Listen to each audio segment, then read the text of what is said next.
আল্লাহর গুণের মতো গুণ আমার পীরের মধ্যে আছে, আল্লাহর গুণের মতো গুণ আমার উস্তাদের মধ্যে আছে, আল্লাহর গুণের মতো গুণ আমার নবীর মধ্যে আছে বিশ্বাস করে বর্তমান সমাজে একদল নামদারি মুসলমান আছে। এরা সমাজে মুসলমান বলে পরিচয় দেয়, ইহুদি বলে পরিচয় দেয় না, খ্রিস্টান বলে পরিচয় দেয় না, মূর্তি পূজারী বলে পরিচয় দেয় না। এরা একদল নামদারি মুসলমান, মুসলমান বলে সমাজে চলে আর পরিচয় দেয়, আর আল্লাহর গুণের সাথে পীরকে অংশীদার বানায়, আল্লাহর গুণের সাথে উস্তাদকে অংশীদার বানায়, আল্লাহর গুণের সাথে নবীকে অংশীদার বানায়। আসেনি না নাই? এই জন্য আল্লাহ কোরআনে বলেন যে অধিকাংশ মানুষ অধিকাংশ মানুষ আল্লাহ বিশ্বাস করে কিন্তু তারা মুশরিক। আল্লাহ বিশ্বাস করে মুশরিক হয় কিভাবে? সর্বস্তরের মুসলমান ভাইয়েরা আমার,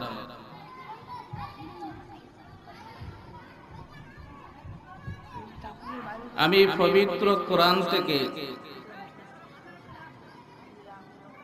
ছোট্ট একটি আয়াত তেলাওয়াত করেছি। হযরত রাসূল করিম সাল্লাল্লাহু আলাইহি ওয়াসাল্লামের অগণিত হাদিস থেকে একখানা হাদিসও পাঠ করেছি। এই আয়াত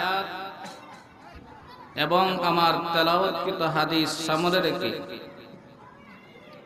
আপনাদের খেদমতে দুইটি বিষয়ে কিছু কথা বলার চেষ্টা করব।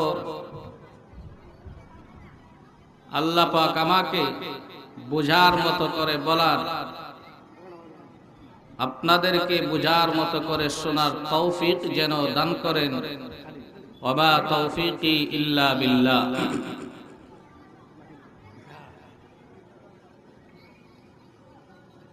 আল্লাহ পাক মানুষ সৃষ্টি করেছেন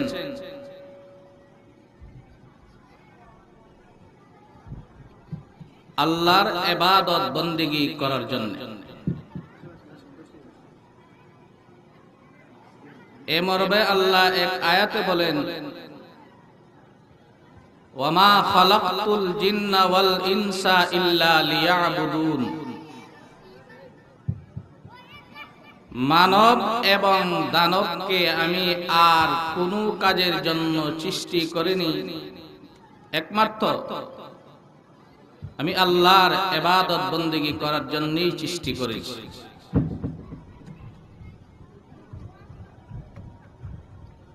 আমরা সংসারের যত কাজ করি ইবাদতের সুবিধার জন্য করি।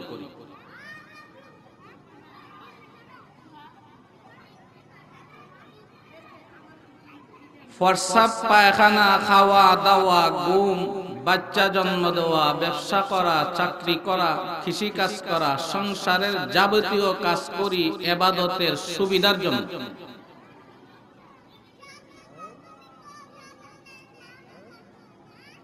বুঝে না আসলে 24 ঘন্টা খাওয়া দাওয়া বন্ধ করুন, এরপরে বুঝবেন ইবাদত করা কেমন সুবিধা হয়।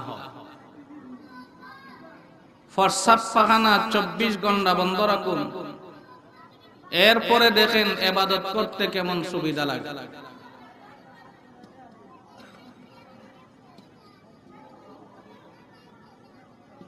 আল্লাহ মানুষ সৃষ্টি করেছেন তার ইবাদত বন্দেগী করার জন্য, আর কোনো কাজের জন্য সৃষ্টি করেননি। সংসারের যত কাজ আমরা করি ইবাদতের সুবিধার জন্য।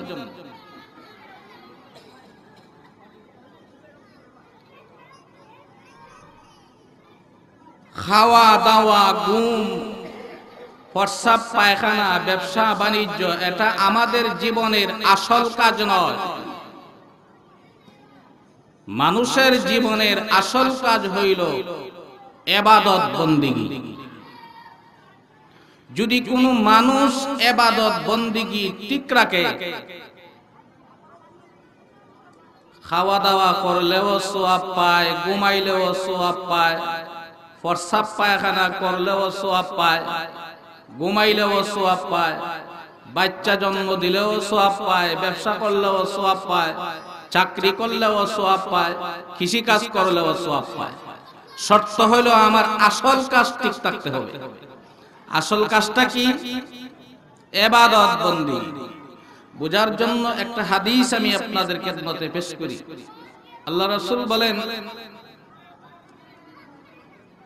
কেউ যদি এশার নামাজ জামাতে পড়ে ঘুমায়,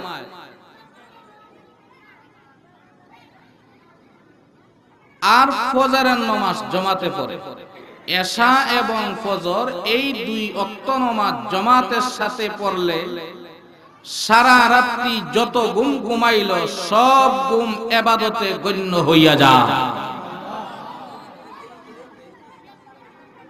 ঘুম হইল সংসারের কাজ, সারা রাত্রি ঘুম ইবাদতে গণ্য হইল। কিভাবে?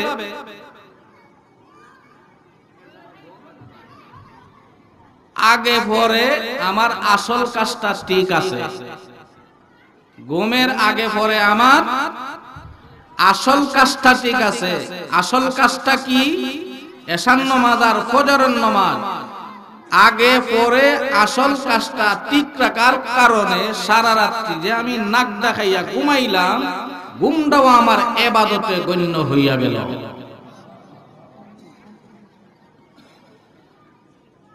আপনারা বলেন,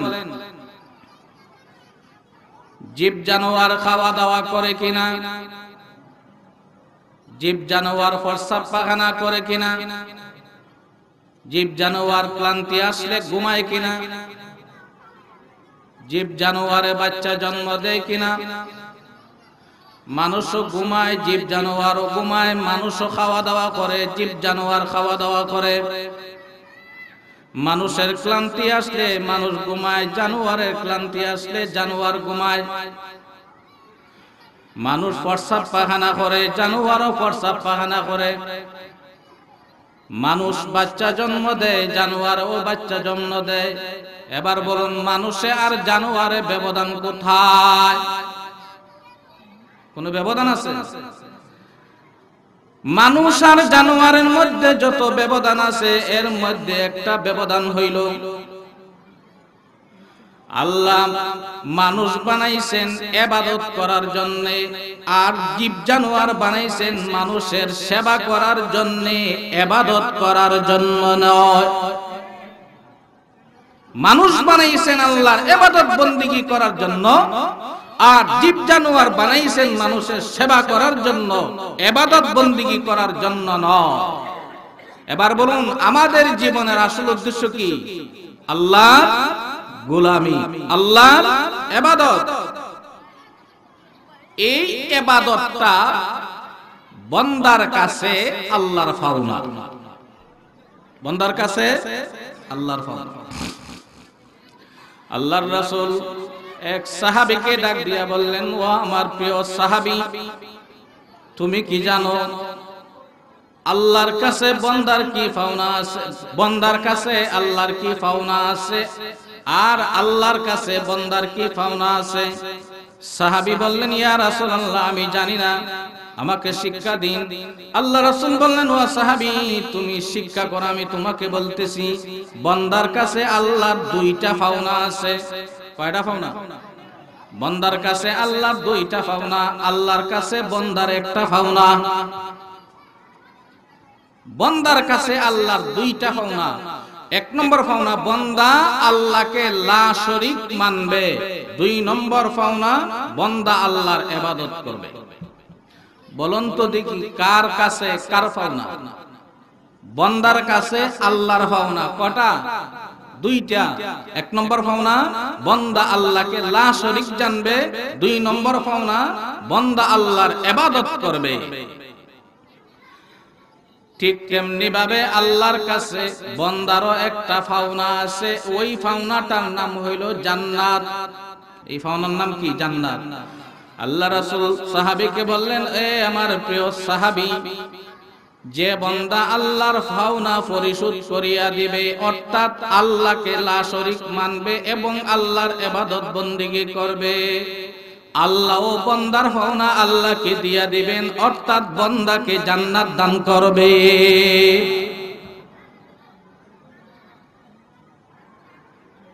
ইবাদত কাকে বলে? আল্লাহর হুকুম মতো নবীর তরিকা মতো জীবন যাপন করার নাম ইবাদত।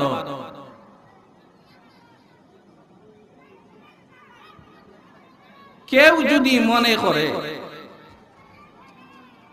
আল্লাহর অংশীদার আছে, কেউ যদি মনে করে, এটা বড় মারাত্মক জঘন্যতম বড় গুনাহ। আপনারা কি বলেন, আল্লাহর কোনো অংশীদার আছে?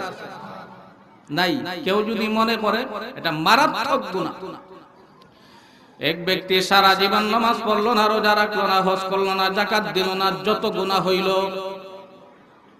এর চেয়ে সবচেয়ে মারাত্মক জঘন্যতম গুনাহ হইল আল্লাহর সঙ্গে শিরিক করা। এটা জঘন্যতম অপরাধ। সব ধরনের গুনাহ মাফ হওয়ার ব্যবস্থা আছে দুইটা। কটা? দুইটা।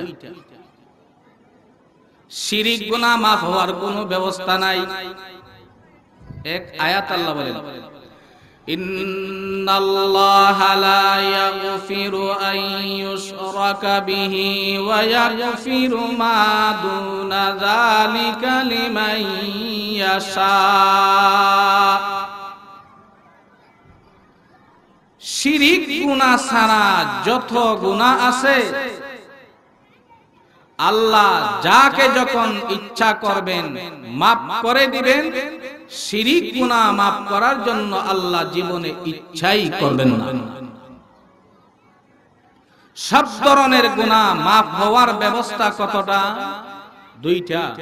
এক নম্বর ব্যবস্থা, ফার্স্টটি শর্তে তওবা করে গুনাহ ছেড়ে দাও, জীবনের গুনাহ সব মাফ।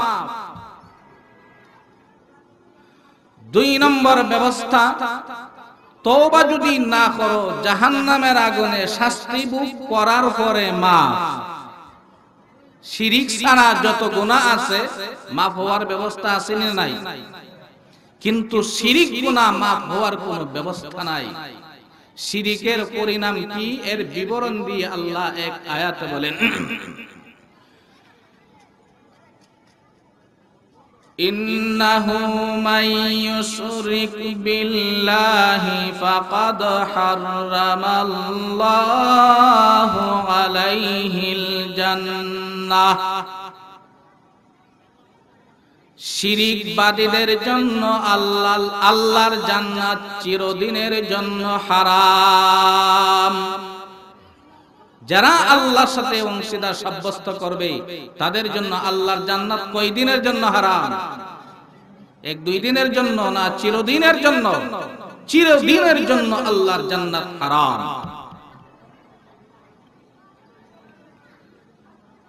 আল্লাহর রাসূল বলেন, আল্লাহ আমার কাছে দুইটা প্রস্তাব দিয়া ফেরেশতা পাঠাইলেন। দুইটা প্রস্তাবের মধ্যে যে কোনো একটা প্রস্তাব গ্রহণ করার জন্য দুইটার একটা। এক নম্বর প্রস্তাব, হে রাসূল আপনার অর্ধেক উম্মত জান্নাতে যাবে আর অর্ধেক উম্মত জাহান্নামে যাবে। দুই নম্বর প্রস্তাব, আপনার নেককার উম্মত জান্নাতে যাবে আর গুনাহগার উম্মত জাহান্নামে যাবে। আল্লাহ রাসূল বলেন, আমি আপনাদেরকে জিজ্ঞাসা করতে যাই, আপনাদের প্রথম নম্বর প্রস্তাবটা পছন্দ হয় না দ্বিতীয় প্রস্তাবটা পছন্দ হয়? গুনাহগার গুনাহ করার পরে যখন জাহান্নামে যাবে, গুনাহগারদেরকে আল্লাহর রাসূল যদি সুপারিশ করেন, আল্লাহ রাসূল সুপারিশ আল্লাহ কবুল করবেন, গুনাহগারকে জাহান্নাম থেকে মুক্তি দিয়ে দিবেন। আল্লাহ রাসূল বলেন, আমি প্রথম নম্বর প্রস্তাবটা প্রত্যাখ্যান করলাম, দুই নম্বর প্রস্তাবটা গ্রহণ করলাম। আমার উম্মত জাহান্নামে গেল, আমার উম্মতকে যেন আমি সুপারিশের মাধ্যমে বের করে আনতে পারি। রাসূল বলেন, আমি দুই নম্বর প্রস্তাবটা গ্রহণ করলাম। ফেরেশতা রাসূলকে জানাই দিলেন, ইয়া রাসূলুল্লাহ আপনি জেনে রাখুন, আপনার যে সমস্ত উম্মত আল্লাহর সাথে শিরিক করা অবস্থায় মারা যাবে তাদের জন্য আপনার সুপারিশ হারাম। শুধু আপনার সুপারিশ হারাম নয়, আদম আলাইহিস সালাতু ওয়াসসালাম থেকে নিয়ে মুহাম্মাদুর রাসূলুল্লাহ সাল্লাল্লাহু আলাইহি সাল্লাম পর্যন্ত শিরিকবাদীদের জন্য সমস্ত নবী রাসূলগণের সুপারিশ হারাম। শিরিক কত বড় গুনাহ একটু আন্দাজ হইছে কিনা? সব ধরনের গুনাহ মাফ হওয়ার ব্যবস্থা আছে, শিরিক গুনাহ মাফ হওয়ার ব্যবস্থা নাই।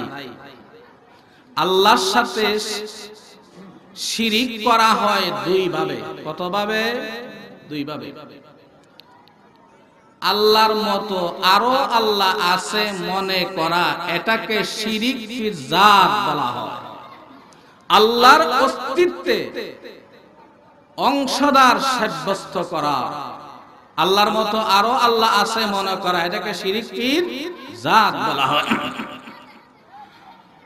মুহাম্মাদুর রাসূলুল্লাহ সাল্লাল্লাহু আলাইহি ওয়াসাল্লাম যখন লা ইলাহা ইল্লাল্লাহ মুহাম্মাদুর রাসূলুল্লাহ দাওয়াত যখন পবিত্র মক্কা নগরীতে শুরু করলেন, এক আল্লাহ বিশ্বাস করো, মূর্তি পূজা ছাড়ো, আমাকে নবী হিসাবে মানো, দুনিয়াতেও সফল হবে, পরকালেও তোমাদের সফলতা লাভ করতে পারবে। ওই সময় তিন দল মানুষ আল্লাহর রাসূলের দরবারে উপস্থিত হইয়া রাসূলকে একটা প্রশ্ন করলো। দল কতটা? দল তিনটা। প্রশ্ন কতটা? একটা, হে মুহাম্মদ, তোমার জন্মের আগে থেকে আমরা এক আল্লাহকে মানি, তুমি আবার নতুন করে কোন আল্লাহর দাওয়াত দাও? এক দলের নাম ইহুদি, এক দলের নাম খ্রিস্টান, আরেক দলের নাম মূর্তি পূজারী। এই তিন দল রাসূলের দরবারে উপস্থিত হইয়া প্রশ্ন করলো, হে মুহাম্মদ, তোমার জন্মের আগে থেকে আমরা আল্লাহকে বিশ্বাস করি, তুমি আবার নতুন করে কোন আল্লাহর দাওয়াত দাও? ইহুদি, খ্রিস্টান, মূর্তি পূজারীরা যখন রাসূলকে এই প্রশ্ন করলো, এই তিন দলের প্রশ্নের জবাবে আল্লাহ রাব্বুল আলামিন পবিত্র কোরআন শরীফের মধ্যে আগাগোড়া একটা সূরা নাযিল করলেন। এই সূরাটার নাম হইল সূরা ইখলাস। সর্বসাধারণ লোকে কুল হুয়াল্লাহ সূরা নামে চিনে। সূরা নাযিল হইল। ইহুদিরা দুই খোদা বিশ্বাস করে। কত খোদা? খ্রিস্টানেরা তিন খোদা বিশ্বাস করে। হয় কত কোটি?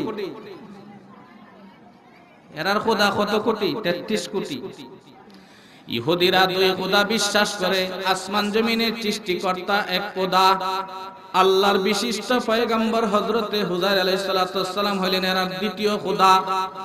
খ্রিস্টানেরা তিন খোদা বিশ্বাস করে। আসমান জমিনের সৃষ্টিকর্তা এক নম্বর খোদা, হযরতে মরিয়ম আলাইহিস সালাতু ওয়াস সালাম হলেন এদের দুই নম্বর খোদা, হযরতে ঈসা আলাইহিস সালাতু ওয়াস সালাম হলেন খ্রিস্টানদের তিন নম্বর খোদা।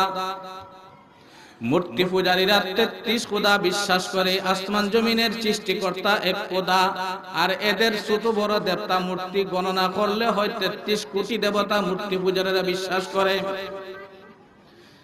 এদের একটা মূর্তির নাম আসিন রাম। কি নাম আসিন? রাম। রামের আবার বউ আছে, বউর নাম সীতা। বউর নাম কি? সীতা। এই রামের বউ সীতারে রামন ডাকাইতে অপহরণ কইরা নিয়ে যায়। খোদার বউ কি হইছে? অপহরণ হইছে। রামন ডাকাইতে রামের বউ সীতারে অপহরণ করে নিয়ে যায়। এরপর রাম খোদায় ভগবান বাহিনী নিয়ে রামন ডাকাইতের সাথে 6 মাস যুদ্ধ কইরা খোদার বউ উদ্ধার কইরা আনছে। এবার বলুন, সত্যই যদি রাম খোদা হইতো, খোদার আবার বউ চুরি হয় কিভাবে? কেমন খোদা নিজের বউ আটকাইতে পারে না, চুরি হইয়া যায়?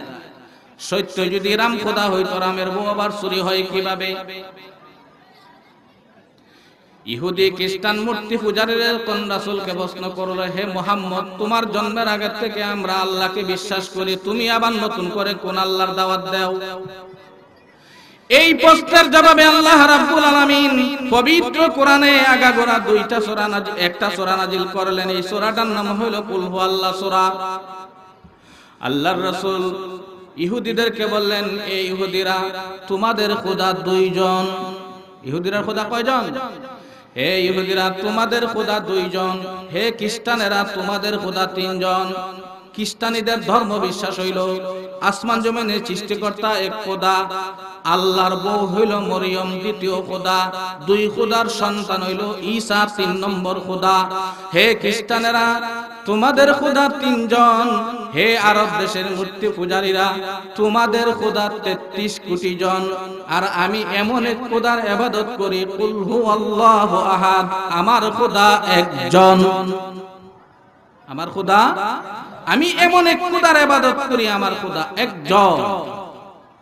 আল্লাহুস সামাদ, আমার খোদা স্বনির্ভরশীল, আমার খোদা স্বনির্ভরশীল, অন্য কারো মুখাপেক্ষী নয়। হে ইহুদিরা তোমাদের দুই নম্বর খোদা প্রথম খোদার মুখাপেক্ষী। হে খ্রিস্টানেরা তোমাদের দুই নম্বর খোদা ও প্রথম খোদার মুখাপেক্ষী। তোমাদের তিন নম্বর খোদা ঈসা ও তিন নম্বর খোদার প্রথম খোদার মুখাপেক্ষী। এই আরব দেশের মূর্তি পূজারীরা তোমাদের 33 কোটি দেবতা বাস মুখাপেক্ষী। দেবতা কি দেবা না, বাস দা দেবতা বানা, বাসের মাঝে খারাপ হয়ে যায়, একটা কিছুর মুখাপেক্ষী হইছে তো। হে ইহুদিরা, হে খ্রিস্টানেরা, হে আরব দেশের মূর্তি পূজারীরা, আমি এমন এক খোদার ইবাদত করি আল্লাহুস সামাদ, আমার খোদা স্বনির্ভরশীল, অন্য কারো মুখাপেক্ষী নন, লাম ইয়ালিদ ওয়া লাম ইউলাদ। হে ইহুদিরা তোমাদের দুই নম্বর খোদা প্রথম খোদার মুখাপেক্ষী। হে খ্রিস্টানেরা ধর্ম বিশ্বাস মরিয়ম আলাইহিস সালাম আল্লাহর বউ, আর ঈসা আলাইহিস সালাম আল্লাহর সন্তান। নাউযুবিল্লাহ। এটা খ্রিস্টানদের ধর্ম বিশ্বাস না, আমাদের ধর্ম বিশ্বাস। ইসলাম ধর্ম বিশ্বাস নয়, খ্রিস্টানদের ধর্ম বিশ্বাস মরিয়ম আলাইহিস সালাম আল্লাহর বউ আর ঈসা আলাইহিস সালাম আল্লাহর সন্তান। নাউযুবিল্লাহ মিন যালিক। হে খ্রিস্টানেরা লাম ইয়ালিদ ওয়া লাম ইউলাদ, আমি এমন এক খোদার ইবাদত করি। হে খ্রিস্টানেরা তোমাদের প্রথম দুই খোদা পিতা মাতা হইয়া তিন নম্বর খোদা ঈসাকে জন্ম দেয়, আমি এমন এক খোদার ইবাদত করি লাম ইয়ালিদ ওয়া লাম ইউলাদ, আমার খোদা পিতা মাতা হইয়া কোনো সন্তান জন্ম দেন না এবং কোনো পিতা মাতার ঘরেও জন্মগ্রহণ করেন না। ওয়ালাম ইয়াকুল্লাহু কুফুয়ান আহাদ, আমার খোদার সমতুল্য এই জগতে কেউ নাই। না আছে? তাহলে আল্লাহর অস্তিত্বে তিন দল মানুষ, আল্লাহর অস্তিত্বে অংশী বানায় তিন দল মানুষ। এক দলের নাম ইহুদি, আরেক দলের নাম খ্রিস্টান, আরেক দলের নাম মূর্তি পূজারী। এই তিন দল হইল অমুসলিম। এই তিন দল অমুসলিম। এরা এক আল্লাহ বিশ্বাস করে কিন্তু আল্লাহর সাথে অংশীদার বানাইয়া আল্লাহকে বিশ্বাস করে। আরব দেশের মূর্তি পূজারীদের সম্পর্কে আল্লাহ কোরআনে বলেন, ইন্নাকুম ওয়া মা তা'বুদুনা মিন দুনিল্লাহি হাসাবু জাহান্নাম। যারা মূর্তি পূজা করে তাদেরকে আর সমস্ত মূর্তিকে দেবতাকে একসাথে আল্লাহ জাহান্নামে পাঠাইবেন। আপনারা বলেন যারা বট গাছের পূজা করে, বট গাছে কি কইছে আমার পূজা করো? বট গাছকে আল্লাহ জাহান্নামে দিবেন কেন? বট গাছের কি দোষ? তুলসী গাছে কইছে আমার পূজা করো, দেবতা কইছে আমার পূজা করো। দেবতাকে, মূর্তিকে, তুলসী গাছ, বট গাছ, চন্দ্র, সূর্য এগুলার তো কোনো অপরাধ নাই, এদেরকে আল্লাহ জাহান্নামে দিবেন কেন? মুফাসসিরিনে কেরাম তাফসীরের কিতাবে লিখেন, যারা এই সমস্ত পূজা করে এদেরকে আল্লাহ একটা জিনিস বুঝাইবার জন্য, যারা দেবতার পূজা করতো দেবতাদেরকে আল্লাহ জাহান্নামে দিবেন। এই কারণে তোমরা যারা দেবতার পূজা করছো দেবতাই তোমাদেরকে নরক থেকে বাঁচানোর জন্য, তোমাদের নিজের খুদাই নিজে জাহান্নাম থেকে বাঁচতে পারে না এটা বুঝাইবার জন্য আল্লাহ সমস্ত মূর্তিগুলাকে আল্লাহ জাহান্নামে দিবেন। সারা জীবন যার পূজা করলাম সেই দিকে জাহান্নামে, সারা জীবন যে খুদার পূজা করলাম খুদা দিয়ে এখন জাহান্নামে যখন দেখবে তখন তাদের মানসিক টেনশন আরম্ভ হবে। আরব দেশের মূর্তি পূজারীদের ব্যাপারে আল্লাহ কোরআনে বলেন, ওয়ালাইন সাআলতাহুম মান খালাকাস সামাওয়াতি ওয়াল আরদা ওয়া সাখখারাশ শামসা ওয়াল কামারা লা ইয়াকুলুন্নাল্লাহ। হে রাসূল করিম সাল্লাল্লাহু আলাইহি সাল্লাম, আপনি যদি আরব দেশের মূর্তি পূজারীদেরকে জিজ্ঞাসা করেন আসমান জমিন বানাইল কোন দেবতায়, চন্দ্র সূর্য বানাইল কোন দেবতায়, তারা সবাই একই কথা বলবে আসমান জমিন বানাইলো এক আল্লাহ, চন্দ্র সূর্য বানাইলো এক আল্লাহ, সব কিছু বানাইলো এক আল্লাহ। যে আল্লাহ আসমান বানাইলেন, যে আল্লাহ জমিন বানাইলেন, যে আল্লাহ চন্দ্র বানাইলেন, যে আল্লাহ সূর্য বানাইলেন, ওরে আরব দেশের মূর্তি পূজারীরা, ওই আল্লাহর সামনে তোমাদের মাথাটাকে নত করো না। নিজের হাতে দেবতাগুলি বানাইয়া তোমাদের মাথাটাকে দেবতার সামনে মাথাটা নত কইরা দাও। তোমাদের বিবেক বুদ্ধি গেল কোথায়? কোন বিবেক বুদ্ধি আছে? হযরত ইব্রাহিম আলাইহিস সালাতু ওয়াস সালামের বাবা আজরকে উদ্দেশ্য করে হযরত ইব্রাহিম সালাম বলেছিলেন, ওয়া ইয ক্বালা ইব্রাহিম লিআবিহি আযারা আতাত্তাখিযু আসনামান আলিহা ইন্নী আরাকা ওয়া কওমাকা ফী দালালিম মুবিন। স্মরণ করো সেই দিনের ইতিহাস যেদিন হযরত ইব্রাহিম আলাইহিস সালাম তার বাবা আজরকে বলেছিলেন, বাবা যে আল্লাহ আসমান বানাইলেন, যে আল্লাহ জমিন বানাইলেন, যে আল্লাহ চন্দ্র বানাইলেন, সূর্য বানাইলেন, যে আল্লাহ আমাকে বানাইলেন, যে আল্লাহ তোমাকে বানাইলেন, এমন আল্লাহর সামনে মাথাটাকে আপনি নত করেন না। নিজের হাতে দেবতাগুলি বানাইয়া দেবতার সামনে আপনার মাথাটাকে নত করেন। বাবা আপনার বিবেক বুদ্ধি গেল কোথায়? বিবেক বুদ্ধি গেল কোথায়? তিন দল মানুষ, ইহুদি খ্রিস্টান মূর্তি পূজারী, আল্লাহর অস্তিত্বে অংশীদার সাব্যস্ত করে। এরা হলো এক নম্বর শিরিকবাদী। এরা হলো এক নম্বর শিরিকবাদী। যারা আল্লাহর অস্তিত্বে অংশীদার সাব্যস্ত করে চিরকালের জন্য তারা জাহান্নামে যাবে। কতদিনের জন্য? ইহুদি খ্রিস্টানরা চিরকালের জন্য জাহান্নামে যাবে। কেন? আল্লাহর অস্তিত্বে অংশীদার সাব্যস্ত করে। খ্রিস্টানেরা চিরকালের জন্য জাহান্নামে থাকবে। কেন তারা আল্লাহর অস্তিত্বে অংশীদার সাব্যস্ত করে? আরব দেশের মূর্তি পূজারীরা চিরকালের জন্য জাহান্নামের আগুনে থাকবে। কেন তারা আল্লাহর অস্তিত্বে অংশীদার সাব্যস্ত করে? আল্লাহর মতো আর কোনো আল্লাহ নাই, কিন্তু আল্লাহর গুণের মতো গুণ অন্য কারোর মধ্যে আছে মনে করা, এটাকে শিরিক ফি সিফাত বলা হয়। আমি আপনাদেরকে একটা প্রশ্ন করি,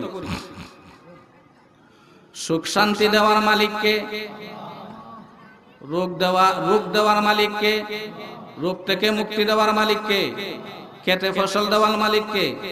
সন্তান দেওয়ার মালিককে? মামলাতে জিতাইয়া দেওয়ার মালিককে? হারাইয়া দেওয়ার মালিককে? রিজিক দেওয়ার মালিককে? জান্নাত দেওয়ার মালিককে? হাজির নাজির হওয়া কার গুণ? আল্লাহর গুণ। আলিমুল গায়ব হওয়া কার গুণ? আল্লাহর গুণ। এগুলা হইল আল্লাহর গুণ। বুঝছেন তো এই পর্যন্ত? এবার শুনুন, বর্তমান সমাজে কিছু নামদারি মুসলমান আছে, তারা এক আল্লাহ বিশ্বাস করে, কিন্তু আল্লাহর গুণের মতো গুণ আমার পীরের মধ্যে আছে, আল্লাহর গুণের মতো গুণ আমার উস্তাদের মধ্যে আছে, আল্লাহর গুণের মতো গুণ আমার নবীর মধ্যে আছে বিশ্বাস করে। বর্তমান সমাজে একদল নামদারি মুসলমান আছে, এরা সমাজে মুসলমান বলে পরিচয় দেয়, ইহুদি বলে পরিচয় দেয় না, খ্রিস্টান বলে পরিচয় দেয় না, মূর্তি পূজারী বলে পরিচয় দেয় না। এরা একদল নামদারি মুসলমান বলে সমাজে চলে আর পরিচয় দেয়, আর আল্লাহর গুণের সাথে পীরকে অংশীদার বানায়, আল্লাহর গুণের সাথে উস্তাদকে অংশীদার বানায়, আল্লাহর গুণের সাথে নবীকে অংশীদার বানায়। আসেনি না নাই? এই জন্য আল্লাহ কোরআনে বলেন যে অধিকাংশ মানুষ অধিকাংশ মানুষ আল্লাহ বিশ্বাস করে কিন্তু তারা মুশরিক। আল্লাহ বিশ্বাস করে মুশরিক হয় কিভাবে? এক আল্লাহ বিশ্বাস করে কিন্তু আল্লাহর গুণের মতো গুণ আমার পীর বাবার মধ্যে আছে বিশ্বাস করে। সুখ শান্তি আমার পীর বাবা দিতে পারেন, পীর বাবা আমার খেতে ফসল দিতে পারেন, পীর বাবা আমাকে সন্তান দিতে পারেন, পীর বাবা আমাকে মামলায় জিতাইয়া দিতে পারেন, পীর বাবা আমাকে জান্নাত দান করতে পারেন। এগুলা হলো সব আল্লাহর গুণ। আল্লাহর গুণের সাথে পীররে, আল্লাহর গুণের সাথে পীররে মিলাইছে, আল্লাহর গুণের সাথে অংশীদার বানাইছে কারে? পীররে। বর্তমান সমাজে একদল বন্ড পীর আছে, আরেক দল বন্ড পীরের মুরিদান আছে। এই বন্ড পীরের মুরিদানরে 2 নম্বর শিরিকবাদী বলা হয়, আর এই শিরিকবাদীদের নেতা হইল বন্ড পীর। কেউ যদি মনে করে আমার নবী আমাকে সুখ শান্তি দিতে পারেন, সে মুশরিক। কেউ যদি মনে করে আমার নবী আমাকে জান্নাত দান করতে পারেন, সে মুশরিক। কারণ হাসরের মাঠে 3টা সময় আছে। কয়টা সময়? আমলনামা ওজন করার সময়, আমলনামা হাতে দেওয়ার সময়, পুলসিরাতের পুল পার হওয়ার সময়। এই 3 সময়ে সমস্ত নবী রাসূল নিজের বিবির বাচ্চার কথা বলে যাবেন, নিজের উম্মতের কথা বলে যাবেন, আর বলবেন ইয়া রাব্বি নাফসি, ইয়া রাব্বি নাফসি, ইয়া রাব্বি নাফসি। হে আল্লাহ আমাকে বাঁচাও, হে আল্লাহ আমাকে বাঁচাও, হে আল্লাহ আমাকে বাঁচাও। শুধুমাত্র মুহাম্মদুর রাসূলুল্লাহ সাল্লাল্লাহু আলাইহি ওয়াসাল্লাম বলবেন রব্বি হাবলি উম্মতি, রব্বি হাবলি উম্মতি, রব্বি হাবলি উম্মতি। আল্লাহ আমার উম্মতকে বাঁচাও, আমার উম্মতকে বাঁচাও, আমার উম্মতকে বাঁচাও। এবার বলুন, নবী উম্মতরে বাঁচানোর জন্য দরখাস্ত করলেন কার কাছে? আল্লাহর কাছে। এখন ফিরে যদি হয় আমার কাছে আও, তোমরা কে তো ফসল দিমু, সুখ দিমু, শান্তি দিমু, সন্তান দিমু, জান্নাত দিমু, সে মুশরিক। কেন? কে তো ফসল দিতে পারেন একমাত্র আল্লাহ, নিঃসন্তানকে সন্তান দান করতে পারেন একমাত্র আল্লাহ, সুখ শান্তি দিতে পারেন একমাত্র আল্লাহ। সুখ শান্তি নবীও দিতে পারেন না। নবী দুনিয়াতে আসছেন উম্মতকে হেদায়েত বুঝিয়ে দেওয়ার জন্য, সুখ শান্তি দেওয়ার জন্য নয়। সুতরাং নবীও উম্মতকে সুখ শান্তি দিতে পারেন না। কেউ যদি বিশ্বাস করে সে মুশরিক। কোন মুরিদ যদি বিশ্বাস করে আমার পীর আমাকে সুখ শান্তি দিতে পারেন, আমার পীর আমার খেতে ফসল দিতে পারেন, আমার পীর আমাকে সন্তান দিতে পারেন, ওই পীরও মুশরিক, মুরিদও মুশরিক। কথা ঠিক কিনা বলেন? বন্ড পীর আর বন্ড পীরে মুরিদানের কি অবস্থা হইব আসরের মাঠে, একটু শুনতে রাজি আছেন? বন্ড পীর আর বন্ড পীরে মুরিদানের কি অবস্থা হইব আল্লাহ পবিত্র কোরআনে এক আয়াতের বিবরণ দিবেন। وَمِنَ النَّاسِ مَن يَتَّخِذُ مِن دُونِ اللَّهِ أَندَادًا يُحِبُّونَهُمْ كَحُبِّ اللَّهِ وَالَّذِينَ آمَنُوا أَشَدُّ حُبًّا لِلَّهِ وَلَوْ يَرَى الَّذِينَ ظَلَمُوا إِذْ يَرَوْنَ الْعَذَابَ أَنَّ الْقُوَّةَ لِلَّهِ جَمِيعًا وَأَنَّ اللَّهَ شَدِيدُ الْعَذَابِ وَإِذْ تَبَرَّأَ الَّذِينَ اتُّبِعُوا مِنَ الَّذِينَ اتَّبَعُوا وَرَأَوُا الْعَذَابَ وَتَقَطَّعَتْ بِهِمُ الْأَسْبَابُ। দীর্ঘ আয়াত। এই দীর্ঘ আয়াত আল্লাহ বলেন বন্ড পীর আর বন্ড পীরে মুরিদান যখন হাসরের মাঠে যাবে আল্লাহর কাছে, আল্লাহ বন্ড পীরে মুরিদানকে বলবেন দুনিয়াতে সুখ শান্তি চাইছো পীরের কাছে, দুনিয়াতে সন্তান চাইছো পীরের কাছে, ফসল চাইছো পীরের কাছে, জান্নাত চাইছো পীরের কাছে। পীরের আকীদা বিশ্বাস করার কারণে আজকে তোমরা দেখতেছো জাহান্নামের যাত্রী। এবার তোমরা ফিরের কাছে যাও, ফিরকে যায়া বলো তোমাদেরকে জাহান্নাম থেকে বাঁচানোর জন্য সব কিছু ফিরের কাছে চাইছো, আজকে আমি তোমাদেরকে কেন জাহান্নাম থেকে বাঁচাইবো? ফিরকে বলো তোমাদেরকে জাহান্নাম থেকে বাঁচাইবার জন্য। সমস্ত বন্ড ফিরের দিলেরা তখন হাসরের মাঠে বন্ড ফিরকে বিছাইরা বার করবে। এক পর্যায়ে ফিরকে ফাবে, ফাইয়া বলবে, বাবা তোমার কথায় দুনিয়াতে আল্লাহর সাথে অংশীদার সাব্যস্ত করছিলাম, এবার আল্লাহ আমাদেরকে কইছে জাহান্নাম থেকে আমাদের কি তুমি মুক্তি দিতা? বন্ড ফির যখন দেখবো নিজেরই জান বাঁচে না, আবার মুরিদানের দলে ডিস্টার্ব করে, তখন অস্বীকার করব না, তো আমি তেমন কোনো কথা বলিনি। এখন অস্বীকার করে কেন? ঠেলা পড়ছে। কি পড়ছে? ঠেলা পড়ছে, এই জন্য এখন অস্বীকার করে। মুরিদানের দল ফিরিয়ে আবার আল্লাহর কাছে যাবে, যাই বলবে আল্লাহ যা বুঝার বুঝছি, আর বুঝার বাকি নাই, আমাদের একটা কথা রক্ষা করো। বলে কি কথা? আর একটা নতুন দুনিয়া বানাও, আর ওই নতুন দুনিয়ার মধ্যে আমাদেরকেও পাঠাও, আর বন্ড ফিরের দলকেও পাঠাও। আমরা যখন তোমার ইবাদত বندگی করব, বন্ড ফিরের দলেরা যখন আমাদেরকে আবার ধোঁকা দেওয়ার জন্য আসবে, আজকে যে হাসরের মাঠে আমাদের সাথে বাটপারিটা করছে, বাটপারিটার মজা শিখাইয়া দিব। আল্লাহ বলবেন নতুন দুনিয়া বানাই না, বারে বারে দুনিয়াতে পাঠাই না, দুনিয়াতে একবার পাঠাইয়া যা বুঝার বুঝছি, যারা একবার পাঠাইলে মানে না, 1000 বার পাঠাইলেও মানবে না। কথা ঠিক কিনা? বোঝার জন্য একটা উদাহরণ দিচ্ছি, যে ব্যক্তি সরু সরায়া জানে না, ক জানে না, ম জানে না, ওই ব্যক্তিকে যদি বলা হয় আম বানান লিখো, লিখতে পারবে? 5 বার কইলে, 10 বার কইলে, 50 বার কইলে, 100 বার কইলে, 500 বার কইলে, 1000 বার কইলেও আম বানান লিখতে পারবে না, কারণ সে সরু সরায়া ক খ ম জানে না। ঠিক তেমনি ভাবে যে সমস্ত বন্ড ফির আর বন্ড ফিরের মুরিদানরা দুনিয়াতে আসছিল একবার আল্লাহকে তারা মানতে পারে না, এদের কি যদি 1000 বার দুনিয়াতে পাঠানো হয়, আল্লাহকে মানা সম্ভব হবে না। কথা ঠিক কিনা বলে? এরপর আল্লাহ বলবেন, এই বন্ড ফির আর বন্ড ফিরের মুরিদানরা শোনো, কাযালিকা ইউরিহিমুল্লাহু আ'মালাহুম হাসারাতিন আলাইহিম ওয়া মা হুম বিখারিজিনা মিনান নার। এই বন্ড ফিরের দলের আর বন্ড ফিরের মুরিদানরা শোনো, চিরকালের জন্য জাহান্নামে প্রবেশ করো। ইহুদি খ্রিস্টান মূর্তি পূজারী এরা আল্লাহর অস্তিত্বে অংশীদার বানায়, এরা হলো 1 নম্বর শিরিকবাদী। আর বন্ড ফিরের মুরিদান বর্তমান সমাজে এরা মুসলমানের পরিচয় দিয়া বর্তমান সমাজে চলে। এরা আল্লাহকে এক আল্লাহ মানে, কিন্তু আল্লাহর গুণের সঙ্গে ফির বাবাকে অংশীদার মানায়। এই জন্য প্রথম 3 দল ইহুদি খ্রিস্টান মূর্তি পূজারী আর নামদারি মুসলমান শিরিকবাদীরা চিরকালের জন্য জাহান্নামে যাবে। কথা বুঝতেছেন?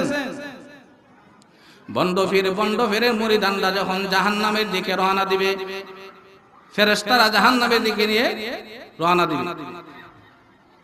এর বিবরণ দিয়ে আল্লাহ কোরআনে বলেন, وسيق الذين كفروا إلى جهنم زمرا حتى إذا جاءوها فتحت أبوابها وقال لهم خزنتها ألم يأتكم رسل منكم يتلون عليكم آيات ربكم وينذرونكم لقاء يومكم هذا قالوا بلى ولكن حقت كلمة العذاب على الكافرين قيل ادخلوا أبواب جهنم خالدين فيها فبئس مثوى المتكبرين। কাফির মুশরিকদেরকে যখন ফেরেশতারা জাহান্নামের দিকে হাঁকায়া নিয়ে যাবে, ফেরেশতারা যখন জাহান্নামের গেটে যাইয়া পৌঁছবে, তখন জাহান্নামের দারোয়ান ফেরেশতা বলবে, আলাম ইয়াতিকুম রাসূলুম মিনকুম ইয়াতলুনা আলাইকুম আয়াতি রাব্বিকুম ওয়া ইউনযিরুনাকুম লিকা ইয়াউমিকুম হাযা। ও কাফির মুশরিক বাদীরা, এ ইহুদের দলেরা, খ্রিস্টানের দলেরা, কাফিরের দলেরা, এ বন্ড ফিরের দলেরা, এ বন্ড ফিরের মুরিদানের দলেরা, তোমরা কেন জাহান্নামে যাইতেছো? তোমরা দুনিয়া থাকা অবস্থায় কি তোমাদের কাছে কোন নবী রাসূল যান নাই? আলেম উলামারা কি তোমাদেরকে বলে নাই কোন কাজ করলে জাহান্নামে যাইতে হবে, কোন কাজ করলে জান্নাতে যাইতে হবে? এমন সুসংবাদ, জাহান্নামের কথা, জান্নাতের কথা কোন আলেম, কোন নবী রাসূল তোমাদেরকে কি বলে নাই? তখন তারা বলবে, ক্বালু বালা ওয়ালাকিন হাক্কাত কালিমাতুল আযাবি আলাল কাফিরিন। তখন তারা স্বীকার করবে, হ্যাঁ, আমাদের কাছে নবী রাসূল গিয়েছিলেন, আলেম উলামারা আমাদেরকে জাহান্নামের ভয় প্রদর্শন করেছিলেন, কিন্তু নবীদের কথাও আমরা মানি নাই, আলেমদের কথাও মানি নাই। তখন জাহান্নামের দারোয়ান ফেরেশতা বলবে, ওয়ালাকিন হাক্কাত কালিমাতুল আযাবি আলাল কাফিরিন। বলবো কি, আল্লাহ যে বলেছিলেন কাফিরের দলেরা, খ্রিস্টানের দলেরা, মূর্তি পূজারীরা, বন্ড ফিরের দলেরা, বন্ড ফিরে মুরিদানের দলেরা চিরকালের জন্য জাহান্নামে যাবে, আল্লাহর কথাটাই বাস্তবায়ন হবে। জাহান্নামের দানোয়ার ফেরেশতা মুশরিক আর কাফিরদেরকে সাথে এই ধরনের আলাপ আলোচনা করতে থাকবেন। তখন দারওয়ান ফেরেশতা বলবেন, তাহলে তো তোমরা জেনে বুঝে আল্লাহর সঙ্গে অংশীদার বানাইছো। কাফিরদেরকেও বলবেন, জেনে শুনেই তোমরা জাহান্নামে যাইতেছো। বন্ড ফিরদেরকে বলবেন, তোমরা তো জেনে শুনে আল্লাহর সঙ্গে অংশীদার বানাইছো, তাহলে তোমাদের সাথে লম্বা চড়া কথা বলে কোনো আর লাভ নাই। জাহান্নামের গেট খুলে দিয়ে জাহান্নামের দারওয়ান ফেরেশতা বলবে, ইলা দুখুলু আবওয়াবা জাহান্নামা খালিদিনা ফিহা। এ বন্ড ফিরের দলেরা, এ বন্ড ফিরের মুরিদানরা, হে আরব দেশের মূর্তি পূজারীরা, হে খ্রিস্টানেরা, হে ইহুদিরা, জাহান্নামে চিরকালের জন্য প্রবেশ করো। জাহান্নামে প্রবেশের পথ আছে, জাহান্নাম থেকে বের হওয়ার কোনো পথ নাই। আল্লাহ যতদিন থাকবেন ততদিন পর্যন্ত তোমরা জাহান্নামে থাকবে। এবার আপনাদের কাছে আমার প্রশ্ন হইল, আল্লাহ কতদিন থাকবেন? বুঝে শুনে বলবেন। আল্লাহ যেমন চিরকাল চিরদিন থাকবেন, বন্ড ফিরের মুরিদানরা, মূর্তি পূজারীরা, চন্দ্র পূজারীরা, সূর্য পূজারীরা, বটগাছ পূজারীরা, তুলসী গাছ পূজারীরা, হিন্দু, খ্রিস্টান, বৌদ্ধ, সমস্ত মূর্তি পূজারীরা, শিরিকবাদীরা, আল্লাহ যতদিন আছেন ততদিন তারা জাহান্নামে থাকবে। আল্লাহ কোরআনে বলেছেন শিরিকবাদীদের জন্য আল্লাহর জান্নাত হারাম, আর নবী রাসূল হাদিসে বলেছেন শিরিকবাদীদের জন্য নবীর সুপারিশ হারাম। বলুন, আর কেউ উদ্ধার করতে পারবে হাসরের মাঠে? গুনাহগার বান্দাকে আল্লাহ ছাড়া কেউ উদ্ধার করতে পারবে? গুনাহগার উম্মতকে নবী ছাড়া কেউ উদ্ধার করতে পারবে? যারা আল্লাহর সঙ্গে অংশীদার বানাইবে তাদের জন্য জাহান্নাম অবধারিত, তাদের জন্য জাহান্নাম অবধারিত। বাড়িতে দুইটা কথা নিয়ে যাইবেন। কয়টা কথা? দুইটা কথা। এত লম্বা আজ আপনাদের স্মরণ থাকবে না। শিরিক গুনার দ্বারা ঈমান ধ্বংস হইয়া যায়। শিরিক গুনার দ্বারা কি ধ্বংস হয়? ঈমান ধ্বংস হইয়া যায়। আরেকটা গুনাহ আছে বিদআত গুনাহ। বিদআত গুনার দ্বারা আমল ধ্বংস হইয়া যায়। শিরিক গুনার দ্বারা কি ধ্বংস হয়? ঈমান। আর বিদআত গুনার দ্বারা আমল। আমাদের সমাজে বিদআতীরা আছেন, সাধারণ মুসলমানও বিদআত করে, আবার আলিয়াপন্থী নামদারি কিছু বন্ড আলিম আছে, এরাও নবীর সাথে, এরাও আল্লাহর সাথে নবীকে অংশীদার বানায়। কিভাবে? হাজির নাজির হওয়া আল্লাহর গুণ। এরা বলেন নবী হাজির নাজির, আপনারা বলেন সর্বত্রই বিরাজমান কে? এই গুণ রাখা নবীর না আল্লাহর? এখন যদি কেউ বলে এই গুণটা নবীর, সে মুশরিক। কেন? নবী হাদির নাদির হতে পারেন না। হাদির নাদির হইল আল্লাহর গুণ। যেই হাদির নাদির বলবে নবী হাদির নাদির, সে মুশরিক। আলিমুল গায়বের খবর কে জানেন? আসমান জমিনের কোন বাসিন্দা গায়বের খবর জানে না। আল্লাহ কোরআনে বলেছেন, এমন কি নবীও জানেন না। নবীকে আল্লাহ জানাইয়া দিলেন, নবী জানেন। নবীকে আল্লাহ জানাই দিলে নবী জানেন। আলিয়াপন্থী কিছু বন্ড আলিম আছে নামদারি, তারা বলে নবী আলিমুল গায়ব, তারা বলে নবী হাদির নাদির। এরা বন্ড আলিম, যারা আল্লাহর সঙ্গে নবীকে অংশীদার বানাইবে, যারা আল্লাহর সঙ্গে পীরকে অংশীদার বানাইবে, এরা হইল 2 নম্বর শিরকবাদী। এরা বর্তমান সমাজে ইহুদি বলে পরিচয় দেয় না, খ্রিস্টান বলে পরিচয় দেয় না, মূর্তি পূজারী বলে পরিচয় দেয় না। মাথার মধ্যে টুপি পরে, মাথায় ফাগড়িও পরে, লম্বা পাঞ্জাবি পরে, মুখে দাড়িও আছে, কিন্তু আকীদা বালা না। যে কোনো আলিম হোক আর সাধারণ মুসলমান হোক, যদি বলে নবী হাদির নাদির, যদি বলে নবী আলমুল গায়ব, সে 2 নম্বর শিরকবাদী। কাফির মুশরিক মূর্তি পূজারীরা যেই জাহান্নামে যাবে, ওই নামদারি আলিম না, নামদারি মুসলমানরা শিরকবাদী সেই জাহান্নামে যাবে। আল্লাহ যতদিন থাকবেন তারাও জাহান্নামে ততদিন থাকবে। ঈমান ধ্বংস হয় শিরক গুনার দ্বারা, আর আমল ধ্বংস হয় বিদআত গুনার দ্বারা। কথা স্মরণ থাকবো। বাড়িতে 2 কথা নিয়ে যাবেন। জান্নাতে যাইতে হইলে প্রথম শর্ত কি? ঈমান। ঈমানের পরে আমল, ঈমানের পরে আমল। এখন আল্লাহর উপরে ঈমান আনলাম, ঈমান আনার পরে আল্লাহর সাথে আমি আল্লাহর সাথে অংশীদার সাব্যস্ত করলাম, ঈমান ধ্বংস হয়ে গেল। এখন যত আমলই করি কোনো কাজ হবে না। এইজন্য ঈমান আনার পরে, ঈমান এই মূল্যবান ঈমান আল্লাহর সাথে অংশীদার সাব্যস্ত করলে ধ্বংস হয়ে যায়, আর বিদআত গুনার দ্বারা আমল ধ্বংস হইয়া যায়। বিদআত কাকে বলে জিনিসটা আমাদের বোঝা দরকার। বিদআত কাকে বলে? আমরা ইসলাম ধর্মের যত কাজ করি, ইসলাম ধর্মের যত কাজ করি, আমরা নামাজ ইসলাম ধর্মের কাজ কিনা? রোজা ইসলাম ধর্মের কাজ কিনা? নামাজ, রোজা, হজ, যাকাত, দান, খয়রাত, মানব সেবা, আমরা ইসলাম ধর্মের যত কাজ করি 4 দলিলে ফাইয়া করি। কয় দলিলে? ইসলাম ধর্মের যাবতীয় বিধিবিধান পাওয়ার ঠিকানা 4টা।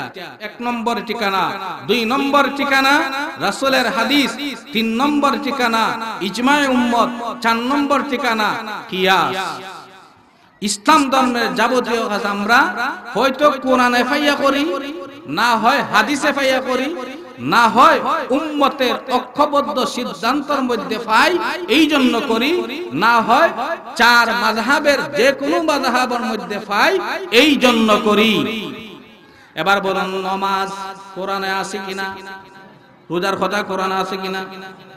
60টা উদাহরণ দেই। আল্লাহ ইসলাম ধর্মের যাবতীয় বিধিবিধান পাওয়ার ঠিকানা 1 নম্বর ঠিকানা হইল কোরআন।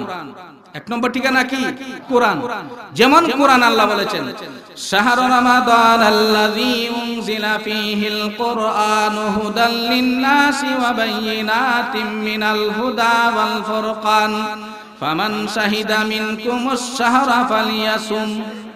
আল্লাহ কোরআনে বলেছেন রমজান মাসের রোজা রাখো। এই কথাটা কোরআনে আছে কিনা? কতদিন রোজা রাখবেন? 29 দিন রোজা রাখবেন না 30 দিন রোজা রাখবেন? কোরআনে নাই। শুধু রমজানের রোজা রাখা ফরজ এই কথাটা আছে। 29 দিন রোজা রাখবেন না 30 দিন রোজা রাখবেন এই সংখ্যাটা কোরআনে নাই, আছে হাদিসে। 2 নম্বর ঠিকানায় আছে হাদিসে। হাদিসে আল্লাহ রাসূল বলেছেন, যেই বছর ঈদের চাঁদ 29 তারিখ দেখা যাবে সেই বছর 29টা রোজা রাখতে হবে। আর যেই বছর 29 তারিখ ঈদের চাঁদ দেখা যাবে না সেই বছর 30টা রোজা রাখতে হবে। এই কথাটা কোরআনে আছে না হাদিসে আছে? হাদিসে। 2 নম্বর ঠিকানা। আল্লাহর রাসূলের ইন্তেকালের পর রাসূলের প্রথম খলিফা কে হবে? খলিফা আসেনি রাসূলের? আবু বকর সিদ্দিক রাদিয়াল্লাহু তাআলা আনহু প্রথম খলিফা, হযরত ওমর ফারুক রাদিয়াল্লাহু তাআলা আনহু দ্বিতীয় খলিফা, হযরত উসমান রাদিয়াল্লাহু তাআলা আনহু 3 নম্বর খলিফা, হযরত আলী রাদিয়াল্লাহু তাআলা আনহু 4 নম্বর খলিফা। এখন রাসূলের ইন্তেকালের পরে রাসূলের প্রথম খলিফা কে হবে, এই কথাটা কোরআনে নাই, এই কথাটা হাদিসে নাই। আছে ইসলামের 3 নম্বর ঠিকানায়। 3 নম্বর ঠিকানার নাম কি? ইজমাই উম্মত, অর্থাৎ উম্মতের ঐক্যবদ্ধ সিদ্ধান্তের মধ্যে আছে রাসূলের প্রথম খলিফা কে হবে। রাসূলের ইন্তেকালের পরে সাহাবায়ে কেরাম পরামর্শ সভায় বসলেন। পরামর্শ সভায় বসে সমস্ত ঐক্যবদ্ধ সিদ্ধান্ত নিলেন রাসূলের প্রথম খলিফা হওয়ার যোগ্য হযরত আবু বকর সিদ্দিক রাদিয়াল্লাহু তাআলা। এই কথাটা কোরআনে আছে, কোরআনেও নাই, হাদিসেও নাই, উম্মতের ঐক্যবদ্ধ সিদ্ধান্তের মধ্যে আছে। এখন যেই কথাটা কোরআনে নাই, যেই কথাটা হাদিসে নাই, যেই কথাটা উম্মতের ঐক্যবদ্ধ সিদ্ধান্তের মধ্যে নাই, ওই কথাটা 4 মাযহাবের যে কোনো ইমামের মাযহাবের মধ্যে পাওয়া যায়। যেমন রাসূল মেরাজের রাত্রিতে চর্মচুক্ষে আল্লাহকে দেখেছেন কিনা, এই ব্যাপারে আয়েশার মাযহাব একরকম, এই ব্যাপারে এই যুগের উম্মতের মধ্যে শ্রেষ্ঠ মুফাসসির কোরআন হযরত ইবনে আব্বাস রাদিয়াল্লাহু তাআলা মুযাব হলো আরেক রকম। হযরত আয়েশা সিদ্দিকা রাদিয়াল্লাহু তাআলা আনহা বলেন, মেরাজের রাত্রিতে আল্লাহ রাসূল আল্লাহকে চর্মচুক্ষে দেখেননি, এটা হলো আয়েশার মাযহাব। আর ইবনে আব্বাসের মাযহাব হলো মেরাজের রাত্রিতে আল্লাহ রাসূল আল্লাহকে চর্মচুক্ষে দেখেছেন। এখন মেরাজের রাত্রিতে আল্লাহকে রাসূল চর্মচুক্ষে দেখেছেন কিনা, এই সিদ্ধান্তটা নেওয়া কোনো মানুষের পক্ষে সম্ভব নয়। এখন আয়েশা যে কথা বলেছেন দেখেননি, এই কথা বিশ্বাস করলেও সব আছে। ইবনে আব্বাস রাদিয়াল্লাহু তাআলা আনহু বলেছেন চর্মচুক্ষে মেরাজের রাত্রিতে আল্লাহর রাসূল আল্লাহকে দেখেছেন, এই কথাটা বিশ্বাস করলেও সব আছে। তেমনি ভাবে আবু হানিফা রাহমাতুল্লাহি আলাইহির মুযাব মানলেও সব আছে, শাফি রাহমাতুল্লাহি আলাইহির মুযাব মানলেও সব আছে, ইমাম মালিক রাহমাতুল্লাহি আলাইহির মাযহাব মানলেও সব আছে, ইমাম আহমদ ইবনে হাম্বল রাহমাতুল্লাহি আলাইহি মাযহাব মানলেও সব আছে। এখন ধর্মের নামে এমন কিছু কাজ আমরা করি,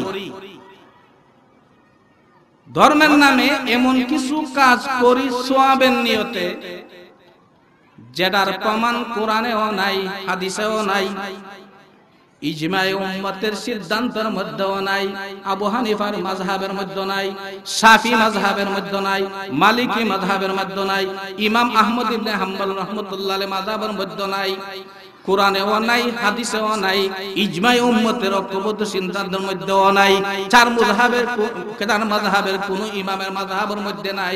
এখন এমন কাজ আমি করি যেই কাজটা 60 ঠিকানার মধ্যে কোন ঠিকানায় পাওয়া যায় না, নাম দিছি ধর্মের নাম। কি নাম দিছি? ধর্মের কাজ। সওয়াবের নিয়তে যদি আমি করি, এটাকে ইসলামী শরীয়তের পরিভাষায় বিদআত বলে। বিদআত বুঝছেন কারে কয়? যার প্রমাণ কোরআনে নাই, হাদিসে নাই, ইজমা উম্মতের মধ্যে নাই, কিয়াসের মধ্যে নাই, এমন কাজ ধর্মের নাম দিয়া সওয়াবের নিয়তে করা বিদআত, বিদআত, বিদআত। উদাহরণ দিলে সহজে বোঝা যাবে। আমাদের দেশে বাচ্চাদের জন্মদিনে কেক কাটা হয় কিনা? কেক কাটা হয় কিনা? বাচ্চাদের জন্মদিনের কেক কাটা না, এর প্রমাণ কোরআনে আছে না, হাদিসে আছে না, ইজমায়ে উম্মতের মধ্যে আছে না, 4 মাযহাবের কোন মাযহাবের মধ্যে আছে। এবার বলুন, বাচ্চাদের জন্মদিনে কেক কাটা সুন্নাত না বিদআত? বিদআত। বাচ্চাদের জন্মদিনে কেক কাটা এটা মুহাম্মদী তরিকা নয়, খ্রিস্টানি তরিকা। কি তরিকা? খ্রিস্টানি তরিকা। আমাদের দেশে বর্তমানে ঈদ মিলাদুন নবী পালন হয়, করে কিনা? আল্লাহ রাসূল সহিহ গ্রন্থ মুসলিম শরীফে বলেন, মুসলমানদের জন্য বাৎসরিক ঈদ 2টা। একটা ঈদের নাম হইল ঈদুল আযহা কুরবানি ঈদ, আর একটা ঈদের নাম হইল ঈদুল ফিতর রোজার ঈদ।